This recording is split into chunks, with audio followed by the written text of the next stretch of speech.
At nagpapatuloy ang clearing operations ng DPWH sa mga nasirang kalsada sa Eastern Visayas. Ayon sa ahensya, ito'y upang mapabilis ang paghahatid ng relief goods sa mga naapektuhang lugar. Narito ang ulat ni Noel Perfecto. Patuloy na minamandali ng DPWH ang clearing operations ng mga mahigit 2,000 kilometro ng pangunahin at secondary roads sa Eastern Visayas region na naapektuhan ng bagyong si Yolanda.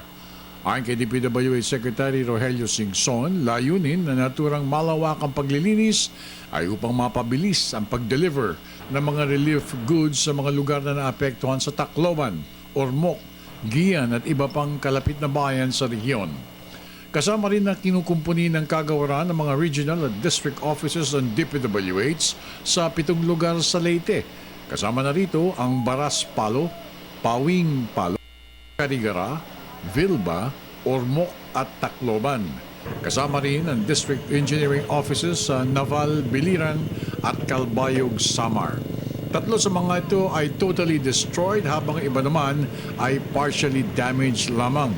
Umabot sa 311 million pesos ang total damages sa mga nasirang gusari ng DPWH. Samantala, hindi rin tinitigilan ng pamahalaan ang paghahanap ng mga lugar para sa paglalagyan pa ng mga bank houses na pagtitirhan ng mga pamilya na apektuhan ng bagyong si Yolanda.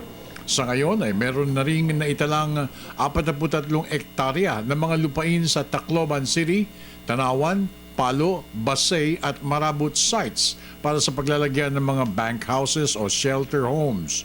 Bawat isang bank house ay kayang mag-accommodate ng 24 na pamilyang naapektuhan ng bagyong si Yolanda. Kumpleto rin ito ng common toilet at kitchen.